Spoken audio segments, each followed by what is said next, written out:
Are you guys ready to make some fake peanut butter cookies? They're so cute and so easy. So for this project, I'm going to use my Crayola air dry clay. And the reason I use this for most of my cookies is just because I like the amount of texture that you can get with this clay. And I also like that they turn out hard, so I don't know, it just feels like a real cookie to me more. You could probably make these with foam clay if you want to, but you just won't get as much of the texture, and it might be harder to get that crisscross design across the top and get it to stay with the foam clay. So just condition your clay a little bit, and I'm gonna make a couple of cookies here, so I got a pretty big chunk. I want to make them all about the same size, so I'm going to roll this into a log, and then I'm just going to take my clay blade and cut them into equal portions. Okay, so now I'm going to roll each one into a ball, and then I'm just going to press it out to the size of cookie that I want. You can see this clay kind of like gets a little crackly sometimes in some spots, but that actually is going to make the cookie look realistic. So I'm not going to worry about smoothing that out or anything. I'm just going to leave it. And then I'm going to texture this with a toothbrush just to give it some of that cookie texture. Okay, and then we need to make the crisscross. So I have a plastic fork here. If you use a regular fork, don't use it again for your food. And then I'm just going to make the lines this way.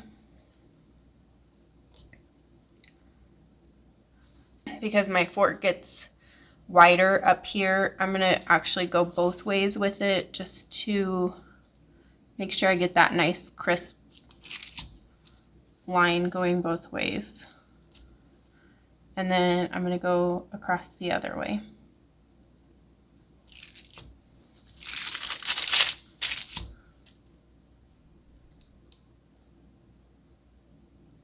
Also, for texture, if you wanted to make, like sometimes you'll get some like cracks and things like that in your cookies when they're baking.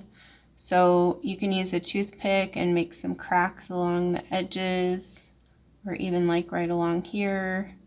So there's the basic shape. So now what you'll want to do is let this dry overnight just to make it easier to paint and stuff.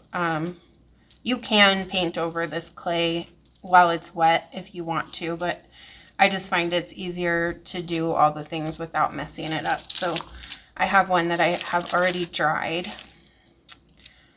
that I'm going to use for painting and stuff. But I also wanted to show you on one of these how to make a bite out of it. So I have you just need something with a round corner. So if you have like a circle cookie cutter, or if you have anything with a circle shape to it, you can use that. So I'm just going to take it and just cut out a chunk that looks like a bite.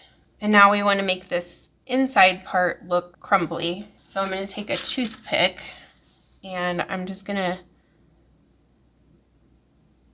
kind of texture inside there. I'm kind of just scraping around and pulling out, dotting. Just move your toothpick in all different ways to get a nice texture. And that's all there is to that. All right, so I'm going to grab the one that I have dried. So for the base color, I'm going to mix up some antique white and a little territorial beige and a little yellow. The majority of this will be antique white. Just a little bit of the territorial beige and a little bit of yellow. And then I'm just going to paint over my whole cookie. And then let that dry up some so you can shade over it. Okay, so now we'll go in and do some shading. So for this, I'm going to use Territorial Beige, Harvest Orange, and Yellow, and it'll be equal parts of each color. So we're going to dry brush this. I want to make sure I get some darker around the bottom edge because that's where it would be darker from baking.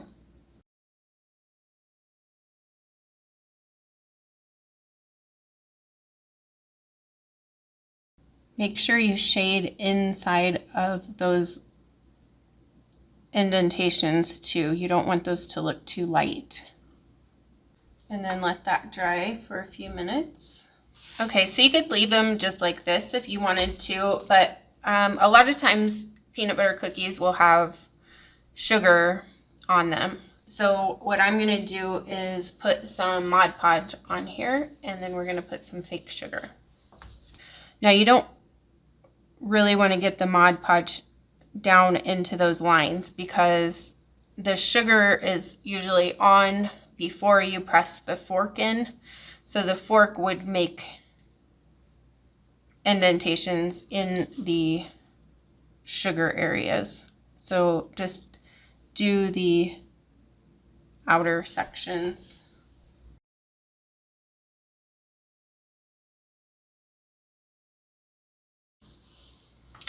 And then I'm just going to use some white sand as my fake sugar, and I'll just sprinkle it on. You could also just dip it into the sugar, but I don't want a super thick coat. So I'm just going to sprinkle mine. And then just let it dry. Isn't that so simple? Like, these will be so cute to add to a cookie tray for any time, but Christmas cookie tray would be fun since Christmas is coming up pretty soon. So I hope you guys have enjoyed this quick little video, and I will see you next time.